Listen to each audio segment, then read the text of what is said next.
Hello everyone, कैसे हैं आप सभी लोग। आशा है कि आप बहुत अच्छे होंगे। आज है 27 अगस्त और 27 अगस्त साल 2026 के हरियाणा करंट अफेयर इस वीडियो में हम पढ़ने वाले हैं। आइए प्यारे बच्चों, सेशन की करते हैं शुरुआत हम लोग। और हमारा आज का पहला करंट अफेयर क्वेश्चन आपको पढ़ाऊं उससे पहले मुंबई में आयोजित राउंड टेबल कॉन्फ्रेंस के दौरान विभिन्न कंपनियों ने हरियाणा में कितनी राशि से अधिक के इन्वेस्टमेंट के लिए एमओयू पर साइन किए हैं। तो मेमोरेंडम ऑफ अंडरस्टैंडिंग पर साइन किए हैं टोटल 66,000 करोड़, यानी कि ऑप्शन नंबर थर्ड वाला बिल्कुल ठीक रहेगा हमारा यहाँ पे।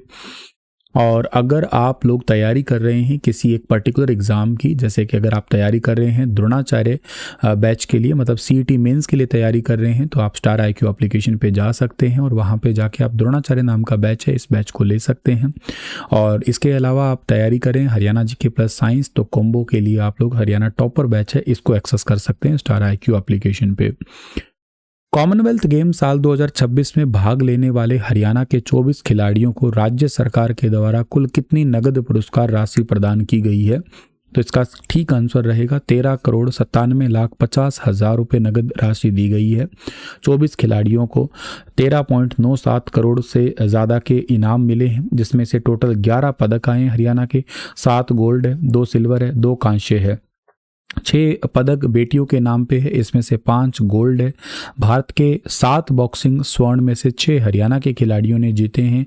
और ये तो आपको याद है, जैसे साक्षी चौधरी के पास में गया है 1.5 करोड़ रुपए का चेक है। इसके अलावा बाद में शर्मिला के पास में, जैस्मिन लंबोरिया के पास में, इसके बाद में सचिन सिवाच के पास में, प्रीति पंवार है, प्रिया घणगस है, अंकुश है, इसके अलावा नरेंद्र बेरवाल है, नीरज चोपड़ा है।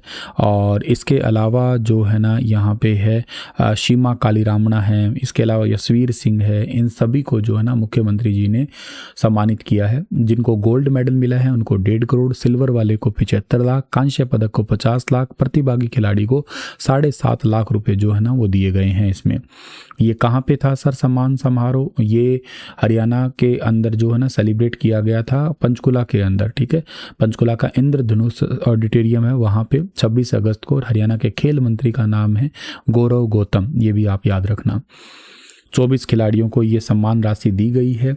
और प्रीति पंवार याद रखना बॉक्सिंग गेम से है, 54 किलोग्राम भार वर्ग में गोल्ड मेडल जीता है। जैस्मिन लंबोरिया ने बॉक्सिंग में 57 किलोग्राम भार वर्ग में गोल्ड मेडल जीता है। साक्षी चौधरी बॉक्सिंग में है, 51 किलोग्राम भार वर्ग में गोल्ड जीता है इन्होंने। प्रिया घणगस है, बॉक्सिंग से है, 60 किलोग्राम भार वर्ग में गोल्ड। सचिन सिवाच है, बॉक्सिंग से रिलेटेड है, 60 किलोग्राम वेट कैटेगरी में गोल्ड। अंकुश पंघाल ने बॉक्सिंग में 80 किलोग्राम वेट कैटेगरी में gold. Sharmila Dhankhar para athletes में महिला शॉटपुट F57 में गोल्ड।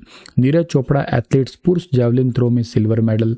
नरेंद्र बेरवाल बॉक्सिंग में पुरुष 90 प्लस कैटेगरी में सिल्वर मेडल जीता है। यशवीर सिंह एथलीट्स के अंदर पुरुष जैवलिन थ्रो में कांस्य पदक। सीमा कालीरामन एथलीट्स में महिला डिस्कस थ्रो में कांस्य पदक इन्होंने जीता है। 2030 का कॉमनवेल्थ गेम जो है ना उसकी मेजबानी अपना इंडिया करने वाला है। इंडिया में अहमदाबाद में होने वाली है ये मेजबानी।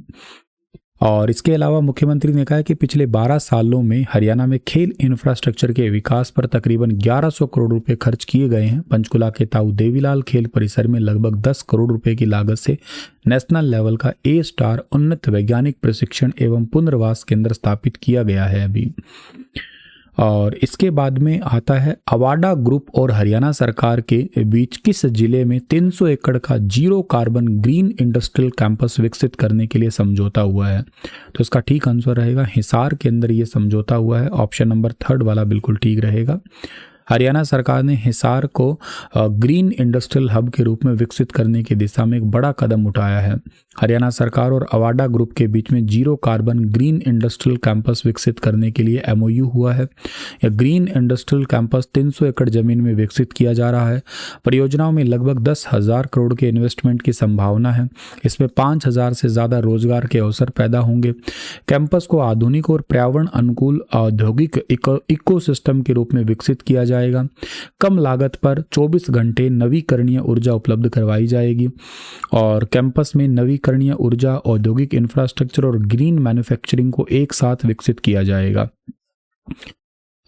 इसके बाद में अगला सवाल आता है आपका कि एशियन अंडर 23 एथलीट चैंपियनशिप साल 2026 में हरियाणा की प्रिया श्योराण ने डिस्कस थ्रो में कौन सा पदक जीता है? तो डिस्कस थ्रो में प्रिया श्योराण ने जीता है कांस्य पदक।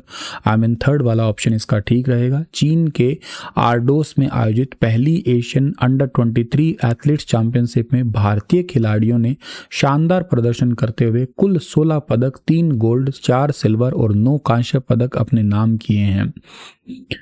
नीरज ढांडा ने ISSF international shooting sports federation shotgun world cup 2026 में महिलाओं की ट्रैप स्पर्धा में कौन सा पदक जीता है? इन्होंने जीता है गोल्ड मेडल जीता है। भारतीय सेना की नायब सूबेदार और हरियाणा के जींद जिले के संगतपुरा के निवासी निशानेबाज नीरज ढांडा ने इटली के लोनाटो में आयोजित ISSF शॉटगन वर्ल्ड कप 2026 में महिलाओं की ट्रैप स्पर्धा में गोल्ड मेडल अपने नाम किया है। इनका पहला व्यक्तिगत विश्व कप गोल्ड मेडल है और इस उपलब्धि के साथ ये ISSF शॉटगन वर्ल्ड कप की महिलाओं की ट्रैप इवेंट में स्वर्ण पदक जीतने वाली पहली भारतीय महिला निशानेबाज बन गई है। हरियाणा में वर्तमान में 2025-26 में मत्स्य उत्पादन कितना है? तो हरियाणा में मत्स्य उत्पादन लगभग 2.32 लाख टन है, जो राज्य में बदली एक ब्लू इकोनॉमी या नीली क्रांति का प्रमुख संकेत है।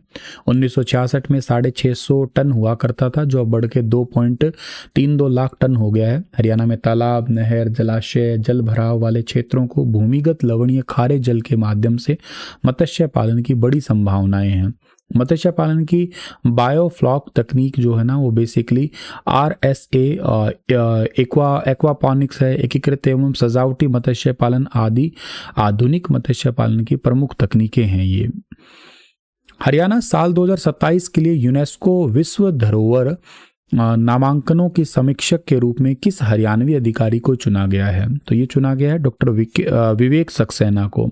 डी ऑप्शन सही रहेगा। हरियाणा कैडर के वरिष्ठ भारतीय वन सेवा अधिकारी एवं राज्य के पूर्व प्रधान मुख्य वन संरक्षक तथा मुख्य वन्य जीव प्रतिपालक डॉक्टर विवेक सक्सेना का सिलेक्शन साल 2027 के लिए यूनेस्को धरोहर नामांकनों के डेस्क समीक्षक के रूप में हुआ है। अंतर्राष्ट्रीय प्रकृति संरक्षण संघ जो IUCN ने उन्हें ये महत्वपूर्ण जिम्मेदारी दी है। बेसिकली IUCN ने जो उनको इम्पोर्टेंट ये जिम्मेदारी दी है।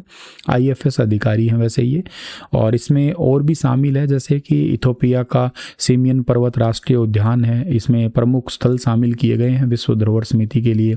इंडोनेशिया का सुमात्रा है, मंगोलिया का भी गोबी क्षेत्र, ब्राज़ील का जो ना अब्रोल होस समुद्री राष्ट्रीय उद्यान, और भारत का जिंगकिंग जेरी है। इन सबको शामिल किया है इसमें। खैर, आज का सेशन इतना ही है। आपके लिए एक सवाल है, भारत में विभाजन विभीषिका स्मृति दिवस कब मनाया जाता है?